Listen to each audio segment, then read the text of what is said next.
Hello साथियों, कैसे हैं। उम्मीद करता हूं कि आप लोग बहुत ही बढ़िया और अच्छे होंगे। साथियों, आज के प्रैक्टिस सेट में सीखेंगे बहुत ही बेहतरीन और यूनिक यूनिक क्वेश्चन जो कि ट्रिपल सी के एग्जाम में भी आए थे और आपके कॉम्पिटेटिव एग्जाम में भी आए थे। तो चलिए, सीधी बात, नो बकवास, हम अपने क्वेश्चन पे आ जाते हैं। पहला क्वेश्चन यहाँ पे है, इनमें से कौन सा फाइल नेम और एक्सटेंशन को अलग करता है।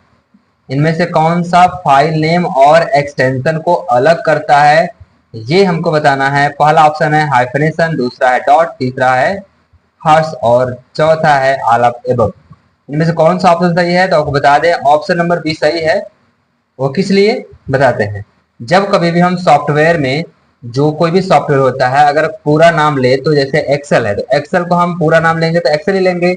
ऐसे ही एमएस डॉस, ऐसे ही हमको एमएस वर्ड, ऐसे ही हमारा पेंट है। अगर पूरा नाम लेंगे तो paint program, Microsoft Word, Microsoft Excel, Microsoft Power Point, ऐसे लेते हैं। लेकिन अगर जैसे हम उस नाम के आगे डॉट लगा देते हैं, उस नाम के आगे जैसे ही हम डॉट लगाएंगे, वह तुरंत उस नाम का शॉर्ट कर देता है। जैसे एक्सेल का है short name dot E XL, dot E XL उसका शॉर्ट नेम है। जैसे हमारा एमएस वर्ड का है डॉट डीओसी, पेंट का है डॉट बीएमपी। वही नाम अलग करता है, यानी कि जो बड़े लंबे नाम होते हैं उसको छोटे नाम में कन्वर्ट कर देता है डॉट। वही क्वेश्चन कर रहा था, इनमें से कौन सा फाइल नेम और एक्सटेंशन को अलग करता है। ऑप्शन नंबर बी सही है, नीचे भी देख सकते हैं। नेक्स्ट, माई एसक्यूएल किस सर्वर से संबंधित है तो आपको बता दें, माई एसक्यूएल सर्वर एक डाटा स्टोर करने का सर्वर है। इसके अंदर डाटा होते हैं जो कि डाटा को तरीके से हम इंपोर्ट कर सकते हैं। तो आपको पता चल ही गया होगा इस चारों ऑप्शन में से कौन सा ऑप्शन सही होगा। Database server, printer server, directory server, mail server. आपको बता दें, डेटाबेस सर्वर हमारा एसक्यूएल सर्वर होता है। इसके अंदर के डेटा को हम इंपोर्ट कर सकते हैं अपने किसी भी फाइल या किसी भी सॉफ्टवेयर के अंदर। ऑप्शन नंबर ए सही है। नेक्स्ट, विंडोज ऑफ होने पर डाटा किस मेमोरी में हो जाता है, ये पूछ रहा है। जैसे सिस्टम को हम ऑफ करते हैं तो वह डाटा कौन से मेमोरी में हो जाता है, अस्थाई मेमोरी में कि अस्थाई मेमोरी में, या फिर उपरोक्त दोनों में, या फिर इनमें से कोई नहीं। तो आपको बता दें, जब सिस्टम हम ऑफ करते हैं तो वह जाता है अस्थाई मेमोरी में, अस्थाई मेमोरी में।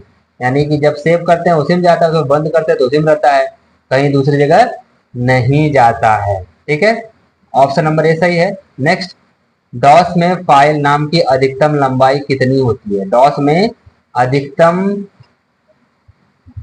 फाइल नेम की लंबाई कितनी होती है, 4, 5, 8, 16, ये बताना है। तो आपको बता दें डॉस होता क्या है। डॉस ये पहले के समय में चलता था। उसमें क्या होता था कि आपको जो भी सॉफ्टवेयर ओपन करना है आपको लिखना पड़ता, यानी हर एक सॉफ्टवेयर को ओपन करने के लिए हर सॉफ्टवेयर का प्रोसेस होता था कि इस सॉफ्टवेयर को ओपन करने के लिए हमको ये प्रोसेस अप्लाई करना पड़ेगा, तब जाके ये ओपन होगा। ठीक है, तो अब क्या हो गया है कि विंडोज ऑपरेटिंग सिस्टम आ गया है, जिससे कि आपको साफ साफ सीधा सीधा दिखता है कि कौन सा ओपन करना है, आप उसको ओपन कर सकते हैं।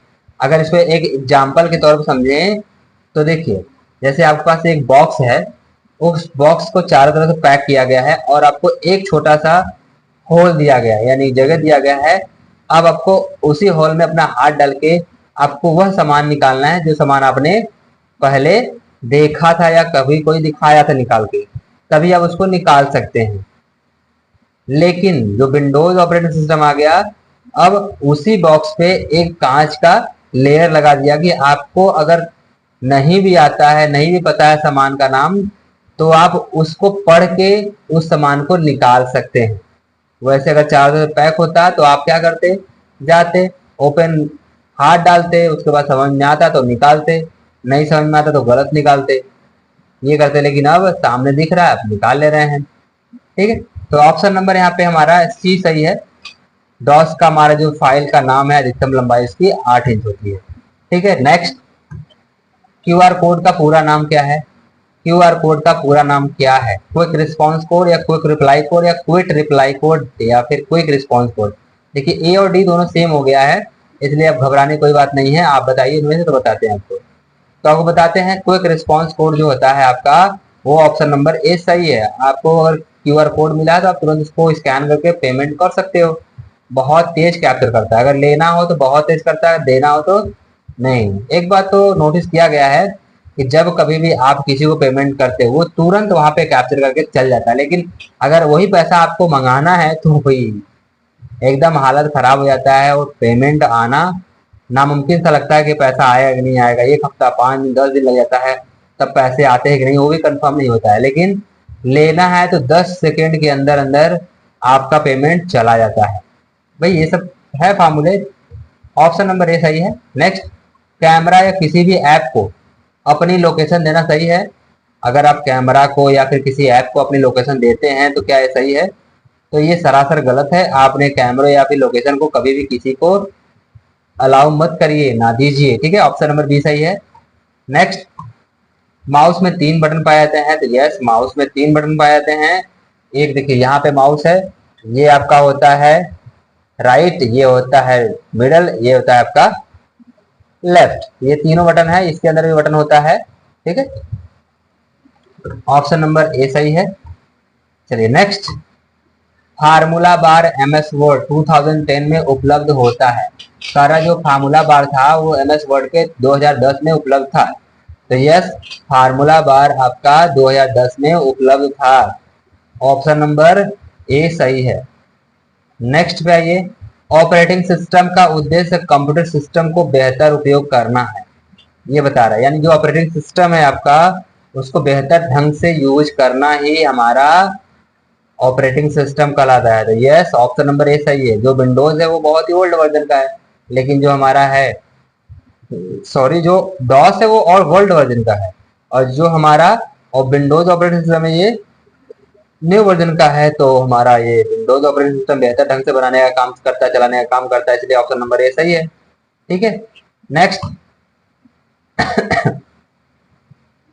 नेटवर्क के प्रदर्शन को बेहतर बनाने के लिए पासवर्ड रखना चाहिए। तो जी हाँ, नेटवर्क को बेहतर बनाने के लिए पासवर्ड की आवश्यकता होती है, रखना भी चाहिए।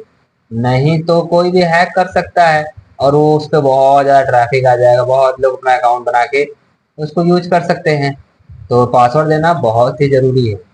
ऑप्शन नंबर ए सही है। तो ये था आपका टोटल 10 क्वेश्चन। अगर समझ में आया होगा तो वीडियो को लाइक करिएगा, अगर नहीं समझ में आया होगा तो वीडियो को डिसलाइक करिएगा। और कोई भी त्रुटि होती है हमसे तो आप कमेंट करिए, उस त्रुटि को हम सुधारने की कोशिश करेंगे। आपके लिए बहुत ही मेहनत से क्वेश्चन बना के लाते हैं जिससे कि आपको भी समझ में आए और आप एग्जाम में इसको क्रैक भी कर पाए। तो चलिए मिलते हैं नेक्स्ट वीडियो में, तब तक नमस्कार, जय हिंद।